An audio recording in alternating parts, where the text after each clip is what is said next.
Hello दोस्तों, आज हम आप लोगों को बताने जा रहे हैं कि नीट 2026 में ड्रॉप लेना है या नहीं लेना है, क्या करना है क्या नहीं करना है। इफ़ ड्रॉप लेते हैं तो कौन सा स्ट्रैटेजी अपनाना चाहिए, एनसीईआरटी को पूरा कैसे टाइम से पहले एग्ज़ाम से पहले कवर अप करना चाहिए। इफ़ ड्रॉप लेते हैं तो क्यों लेना है हम लोगों को ड्रॉप। बस ये सब क्वेश्चन का आज हम लोग जवाब ढूंढने वाले हैं। ठीक है, सब अपने अपने अकॉर्डिंग ही जवाब ढूंढेंगे। ऐसा नहीं कि मैं अपने अकॉर्डिंग बता रहा, बस एक्सपीरियंस शेयर करूंगा। बाकी हर एक क्वेश्चन का जवाब आप लोग खुद ही ढूंढोगे कि क्या करना है क्या नहीं करना है। बस हम आप लोगों को ऑप्शन बता रहे हैं। जो स्टूडेंट 11th क्लास में है, 11th क्लास में एंट्री किए हुए हैं या इस बार 11th में जाएंगे, तो उन लोगों के लिए तो कोई बड़ी बात नहीं है। वो यहाँ से स्टार्ट कर सकते हैं कि 2026 के लिए नहीं, 2027 का प्लान होगा इन लोगों का। नीट 2027 का है, तो ये लोग अपना ऑन टाइम फिजिक्स, केमिस्ट्री और बायो कर लेंगे। इसमें कोई दिक्कत नहीं, इन लोगों के पास कोई दिक्कत नहीं है। तो जो 11th में गया है उसके लिए कोई बड़ी बात नहीं है। नीट के लिए वो 2000 अच्छे से प्रिपरेशन कर सकते हैं, और इस वेबसाइट पे आप लोगों के लिए अच्छे अच्छे लेक्चर बना करके हम लोग आप लोगों को प्रोवाइड करेंगे। जो बच्चा इस बार 12th में गया है, जो बच्चा इस बार 12th में गया है, वो 2026 का प्लान कर सकता है।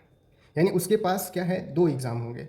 एग्ज़ाम अगर बात करेंगे तो इसके पास दो एग्ज़ाम होंगे। पहला उसका बोर्ड का एग्ज़ाम, और दूसरा इसका हो जाएगा नीट का एग्ज़ाम।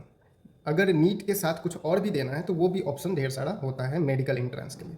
बोर्ड का एग्ज़ाम तो बच्चा पहले तो इस पर फोकस करना होगा आप लोगों को, फोकस इस पे सबसे ज़्यादा बना करके रखना होगा। और साथ में नीट का भी प्रिपरेशन आप लोग अच्छे से कर सकते हो, यानी इसको भी फोकस में ही रखना होगा। ऐसा नहीं है कि उसको हटा करके चलेंगे, ऐसा नहीं होना चाहिए। तो दोनों फोकस में ही रखना होगा।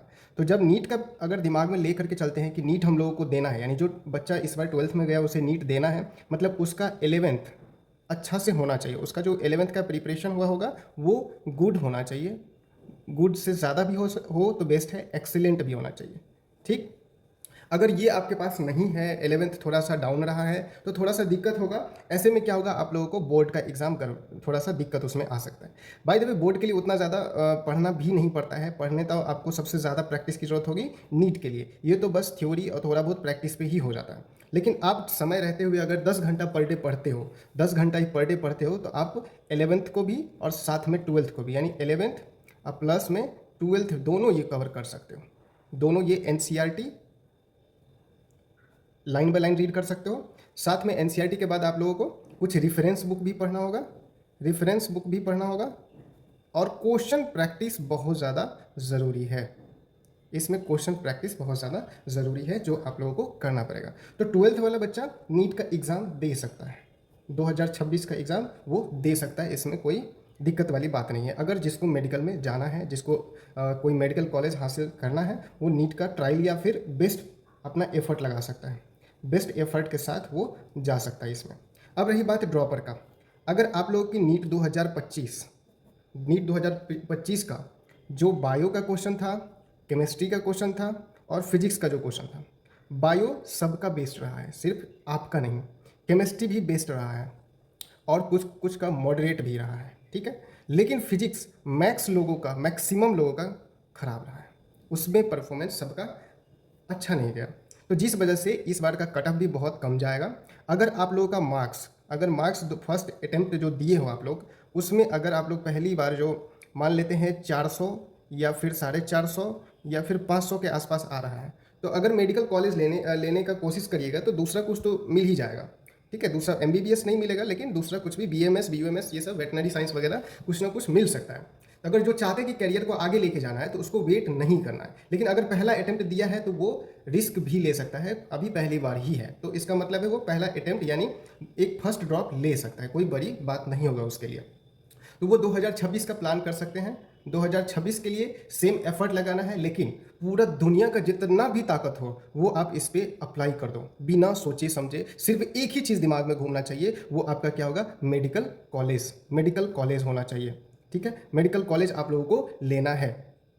तो लेना है इसका मतलब है आप लोगों को बेस्ट एफर्ट लगाना चाहिए, जितना भी हो सके यूनिवर्स का पूरा ताकत लगा दो। सेकेंड ड्रॉप, अगर कोई आदमी फर्स्ट ड्रॉप लिया, अगर उसका मार्क्स इस रेंज में आया, क्योंकि 2000 नीट का 25 का क्वेश्चन रहा, वो लगभग यही, कोई अगर 250 मार्क्स आया तो थोड़ा सा वो कट ऑफ से बहुत दूर है, इसका मतलब है वो सेकेंड ड्रॉप ले सकता है। सेकेंड ड्रॉप लेने से उसको क्या होगा कि वो अपना रैंक अप कर सकता है, रैंक थोड़ा सा बढ़ा सकता है, मार्क्स को 600 के या 550 के आसपास या फिर एबव 650 के आसपास लेके जा सकता है, अगर वो अपना सारा प्रॉपर रूटीन के साथ एनसीईआरटी को फॉलो करे और जो बेस्ट प्रैक्टिस किसी भी प्लेटफॉर्म से आप पढ़ रहे हो या फिर किसी भी कोचिंग क्लास या फिजिकल या ऑनलाइन क्लास ले रहे हो या फिर मेरे ही वीडियो लेक्चर देख रहे हो, तो आपको इतना मार्क्स आना नेक्स्ट वाला में हो जाएगा, कोई दिक्कत नहीं रहेगा उसमें सेकेंड अटेम्प्ट वाले को। तो अगर आप थर्ड अटेम्प्ट ले रहे हो, अगर तीसरी बार कोई इंसान ड्रॉप कर रहा है तो भाई यहाँ पे थोड़ा सा रुक जाओ आप।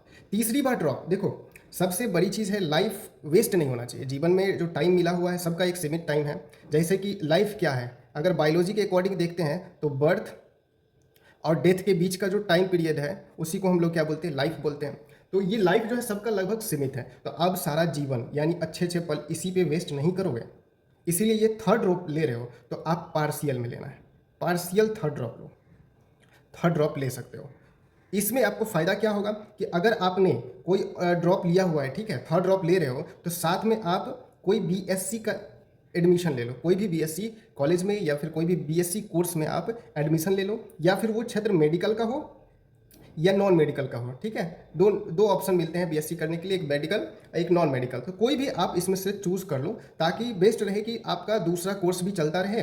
टाइम सिर्फ इसी नीट पे ही नहीं गंवा देना है, क्योंकि नीट में बहुत ज़्यादा भीड़ होने की वजह से मतलब थोड़ा सा रैंक लाना अच्छे अच्छे बच्चों को पसीना निकल जाता है, ठीक है। तो अगर आप थर्ड ड्रॉप ले रहे हो तो आप पार्शियल ड्रॉप ही लेना, वो बेस्ट रहेगा। प्लेटफॉर्म पे आप यूट्यूब पे ढूंढोगे तो बहुत सारे लोग बहुत सारे अलग अलग बातें बताएंगे, लेकिन मेरे हिसाब से बेस्ट जो होगा वो पार्शियल ड्रॉप ही लेना, क्योंकि आप लोगों को अगर किसी को रैंक नहीं बढ़ रहा है तो भाई साहब गाँव में या फिर कहीं हो आसपास के पड़ोस के लोग ये सब बहुत ताना सुनाएंगे, एज फार एज कि आपको घर में भी बहुत सारे ताने सुनने को मिलेंगे अगर रैंक अच्छी नहीं आती है तो। अगर आपको सिर्फ मेडिकल में ही जाना है, अगर मेडिकल में जाना है तो बहुत सारे एग्जाम है, जैसे बिहार में बीसीई का, इससे आप लोगों को ढेर सारा मेडिकल कोर्स मिल सकता है, ठीक है। मेडिकल बीएससी कोर्स इसमें बहुत सारे होते हैं, ठीक, जो बी फार्मा हो गया, आपको बीएससी नर्सिंग हो गया, ठीक है, नर्सिंग हो गया, उसके बाद बी ऑप्टम हो गया, ठीक है, उसके बाद आप लोगों को बी ऑप्टम के बाद बीएमएलटी हो गया माइक्रोबायोलॉजी, या फिर बीएमएलटी के बाद एक्सरे हो गया, ठीक है, बी रेडियोलॉजी, ठीक है, रेडियोलॉजी होता है, ये सब बीआरआईटी वगैरह, बीआरआईटी कहते हैं, बीआरआईटी वगैरह आप कर सकते हो। ठीक उसी तरह एम्स पैरामेडिकल भी होता है, ठीक है, एम्स पैरामेडिकल भी होता है, जो आप इसमें भी ट्राई कर सकते हो। अदर मेडिकल में इसमें भी सेम कोर्सेज अवेलेबल हैं, लेकिन इसमें सीट क्या होता है, बहुत कम रहता है। ठीक उसी तरह और भी आप एग्ज़ाम देने का प्लेटफॉर्म है, जैसे कि मान लो आप CUET से भी इस तरह के कोर्स आप लोग मतलब ले सकते हो। तो इस कंडीशन में क्या होगा कि आपका मेडिकल कोर्स तो कोई एक चलता रहेगा, ठीक है, सिर्फ मेडिकल क्षेत्र में आने के लिए ये कोर्स काफ़ी है आप लोगों को, ठीक।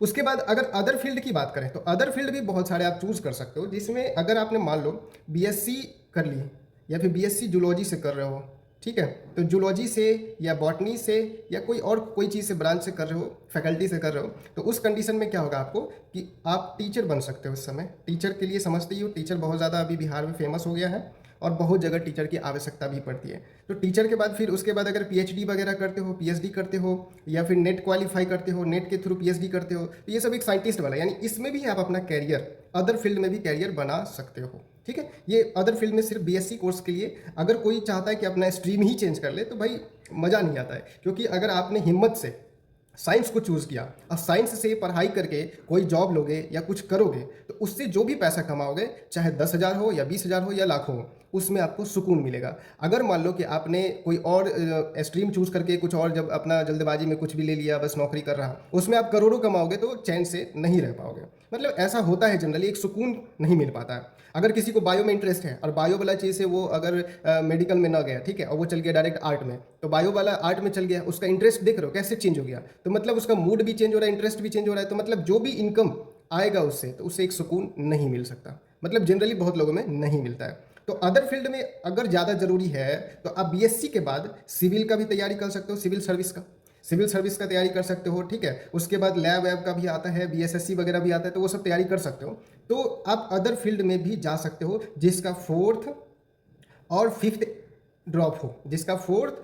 ड्रॉप हो, उसके लिए मैंने अदर फील्ड बताया। और अगर वो नीट में जाना चाहता है तो वो ऑब्वियसली पार्शियल ड्रॉप ही लेगा। जो इंसान थर्ड ड्रॉप जो भी स्टूडेंट थर्ड ड्रॉप लिया है, थर्ड टाइम्स ड्रॉप लिया है, तो उसके बाद उसे थोड़ा सा रुक जाना चाहिए, वहाँ पे पार्शियल ड्रॉप ले तो उसके लिए बेस्ट होगा।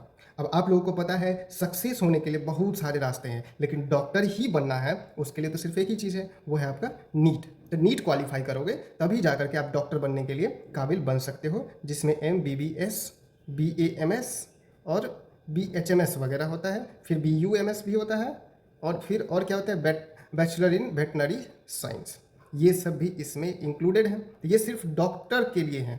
बाकी मेडिकल कोर्स में और भी इसमें होता है, जो पैरामेडिकल, कुछ कुछ कॉलेज जो होते हैं वो नीट बेसिस रैंक पे पैरामेडिकल कोर्स प्रोवाइड करता है। ठीक है, तो आप लोग अगर फर्स्ट सेकंड और थर्ड में हो तो ठीक है, लेकिन फोर्थ में जा रहे हो, फोर्थ अटेम्प्ट के लिए, तो वहाँ पे थोड़ा सा रुक जाओ और पार्शियल ड्रॉप लेकर के अपना प्लानिंग शुरू करो। बाकी हम लोग यहाँ पे इस चैनल पे यूट्यूब पे लेक्चर हर एक टॉपिक पे NCERT का बना करके, हर एक चैप्टर का और क्वेश्चन प्रैक्टिस के साथ हम लोग वीडियो लेक्चर तैयार करने जा रहे हैं। तो आप लोग मेरे चैनल पर बने रहिए, और इस प्लेटफॉर्म पर हर एक चीज़ आप लोगों को मिल जाएगा, जितना भी नीट से या फिर BCC से या CET से या एम्स से जो भी क्वेश्चन हो, जो भी टॉपिक्स हो, या NCERT का फुल सिलेबस हो, वो सारा इस प्लेटफॉर्म पे आप लोगों को कवर करवा दिया जाएगा। थैंक यू, और लाइक एंड सब्सक्राइब जरूर कर लो।